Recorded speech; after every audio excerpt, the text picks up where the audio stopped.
श्रोता प्रेमियों, मैं राम सागर शास्त्री आप लोगों के समक्ष रखने जा रहा हूं पुष्प वाटिका में राम। देखिए, गोस्वामी तुलसीदास जी लिखते हैं, इस समय जानी गुरु आय सुपाई और लेन प्रसून चले दो भाई। समय को जानकर गुरु से आज्ञा लेकर भगवान राम लक्ष्मण के सहित फूल लेने के लिए चले।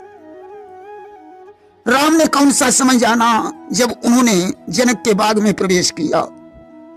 देखिए, भगवान राम विचार करते हैं कि बिना शक्ति की सहायता से धनुष का तोड़ना असंभव है। जब तक शक्ति की सहायता नहीं मिलेगी तब तक पृथ्वी का भार हरण नहीं हो सकता है। कल धनुष महोत्सव होगा। सीता गिरजा पूजन को बगीचे में आएगी। उसी समय यदि गुरुजी फूल मंगाएं तो सीता जी से मुलाकात हो जाए। अस्तु, आज वही समय आ गया।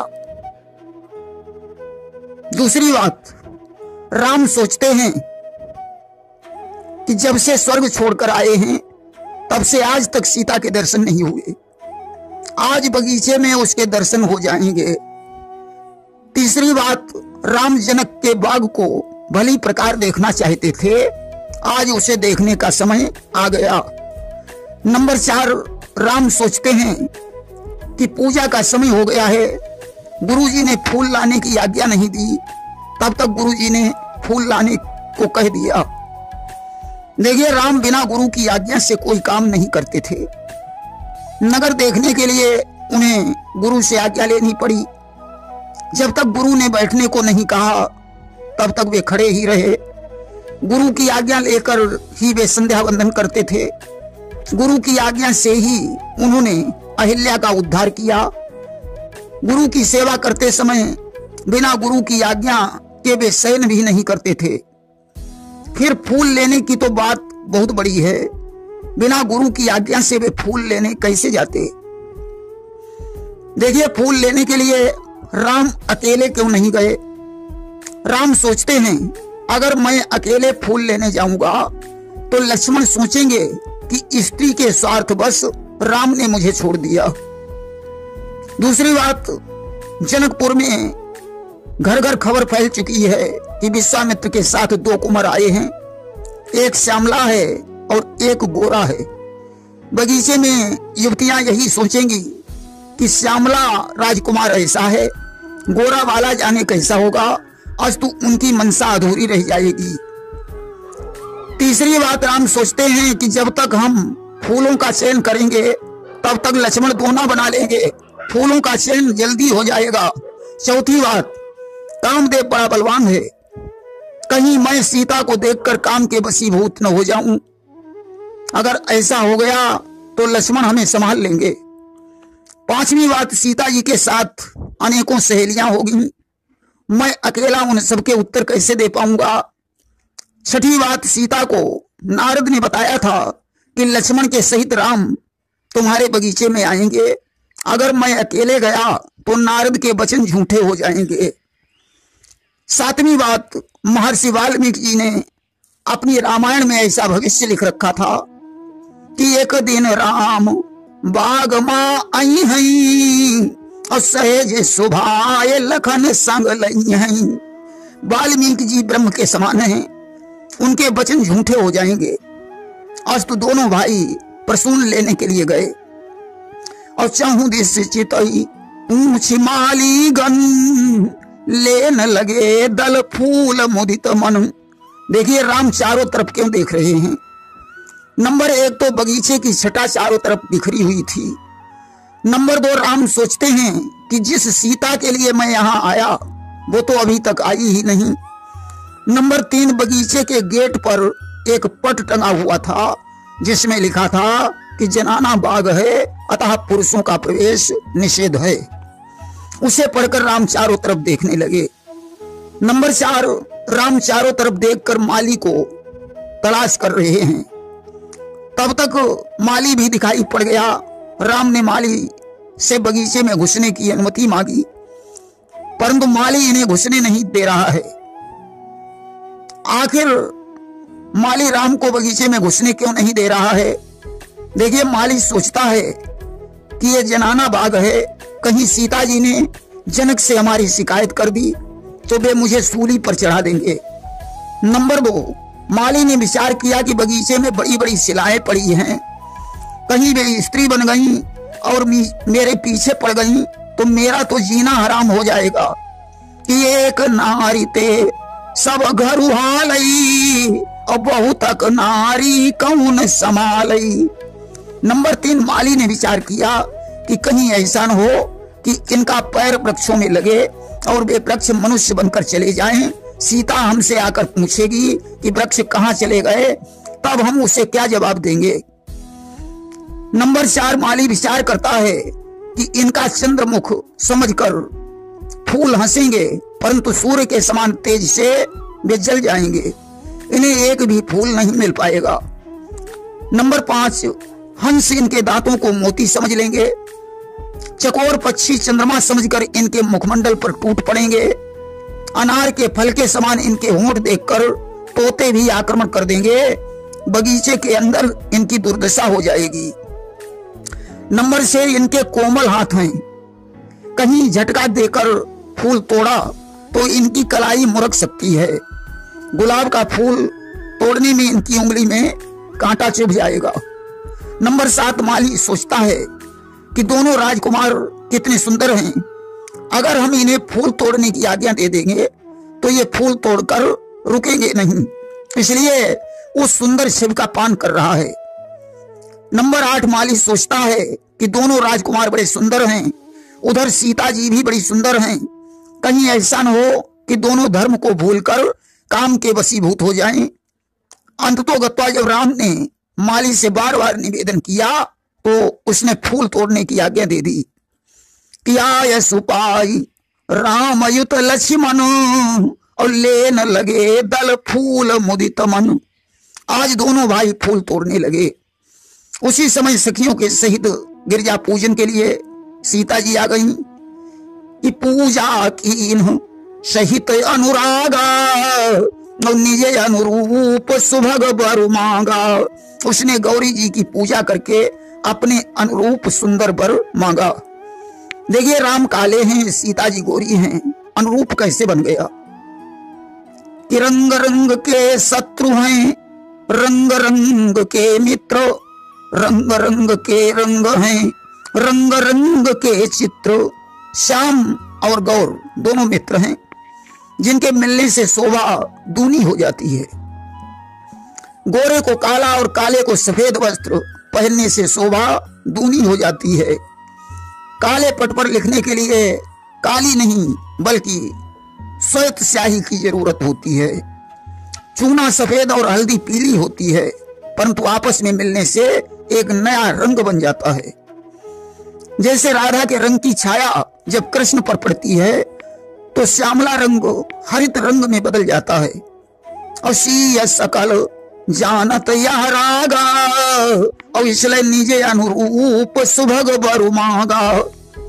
नंबर 2, राम का मुख चंद्र के समान है, सीता जी पपीही के समान हैं। राम अगर जल रूप हैं तो सीता जी मीन के समान हैं। राम अगर आत्मा रूप हैं तो सीता शरीर के समान हैं। और दो गुण मिले बनई बरु भागा और इसलिए निजे अनुरूप सुभग बरु मांगा। नंबर 3, राम ब्रह्म है, सीता माया है। दोनों नर लीला करने के लिए आए हैं और लीला हेतु जोड़ी रही धागा और निजे अनुरूप सुभग बरु मांगा। नंबर 4, स्त्री जात को शिक्षा देने के लिए सीता ने स्त्री रूप धारण किया और पुरुषों को शिक्षा देने के लिए राम ने मनुष्य का तन धारण किया। और सिय को प्रेम राम महु लागा निजे अनुरूप सुभग बरु मांगा। नंबर 5, सीता आदि शक्ति है, राम ब्रह्म है। दोनों भूमि का भार हरने के लिए आए हैं और सोई भाव सीता उर जागा और निजे अनुरूप सुभग बरु मांगा। नंबर 6, लक्ष्मी जी ने भगवान विष्णु से वरदान मांगा था कि मेरा जन्म जहां कहीं भी हो आप ही हमारे पति बने। वही विष्णु राम बनकर आए और लक्ष्मी जी सीता बनी। और तई सोई बनो रहो अनुरागा और निज अनुरूप सुभग बरु मांगा। देखिए राम ने लक्ष्मण को संकेत किया कि तात जनक तनया सोई और धनुष यज्ञ जहि कारण होई। राम ऐसा क्यों कह रहे हैं कि यह वही सीता है। नंबर 1, सीता लक्ष्मी जी का अवतार है और राम विष्णु के अवतार हैं। लक्ष्मण शेषावतार हैं। राम ने सीता को पहचान कर लक्ष्मण को बताया कि ये वही लक्ष्मी जी हैं जो सीता के रूप में अवतरित हुई हैं। देखिए विनय करने पर सभी देवी देवता प्रसन्न होते हैं कि विनय प्रेम वश भई भवानी और खसी माल मूर्ति मुस्कानी। जहां एक से अधिक स्त्रियां होती हैं वहां वे ठहाका मार कर हंसती हैं। यहाँ मूर्ति मुस्कुराई क्यों, हंसी क्यों नहीं। नंबर 1, जहां स्त्री पति के साथ होती है तो ठहाका मारकर कभी नहीं हंसती। गिरिजा के हृदय में शंकर की छवि है और सीता जी के हृदय में राम की छवि है। अस्तु दोनों को देखकर दोनों संकुचित हुई, इसलिए मूर्ति हंसी नहीं बल्कि मुस्कुराई। नंबर 2, खसी माल नाम का एक पत्थर होता है। गिरिजा की मूर्ति उसी पत्थर की बनी हुई थी, वह मूर्ति मुस्कुराई। नंबर 3, जब सीता जी ने गिरिजा को प्रणाम किया तो उनके हृदय में राम की छवि दिखाई पड़ी, जिसे देखकर गिरिजा को पूर्व जन्म की याद आ गई कि ये वही राम हैं जिन्होंने मेरा पति से वियोग करा दिया था। यही सोचकर वह मूर्ति मुस्कुराने लगी। नंबर 4, सीता जी ने जिस समय पुष्पों की माला गिरिजा को पहनाने के लिए उठाई, उस समय उन्हें राम की याद आ गई। मन राम के चरणों में लग गया। सीता जी ने बेखबर होकर जब वह माला पहनाई तो ठीक से गले में नहीं पड़ पाई, माला पृथ्वी पर गिर गई। सीता का ऐसा हाल देखकर वह मूर्ति मुस्कुराने लगी। नंबर 5, वह मूर्ति अर्धनारीश्वर की थी। सीता ने विचार किया कि अगर माला शंकर के गले में पड़ेगी तो शंकर जी क्रोधित हो जाएंगे, इसलिए उसने पार्वती के अंग में ही डालनी चाहिए, जो ठीक से पड़ नहीं पाई। माला पृथ्वी पर गिर गई और गिरिजा की मूर्ति मुस्कुराने लगी। नंबर 6, गिरिजा ने विचार किया कि जब हमने लक्ष्मी जी से पति का वरदान मांगा था तब इन्होंने हमारी हंसी की थी, आज मैं भी अपना बदला चुकाऊंगी, इसलिए मूर्ति मुस्कुराई। नंबर 7, सीता जी का ध्यान राम में लगा हुआ था।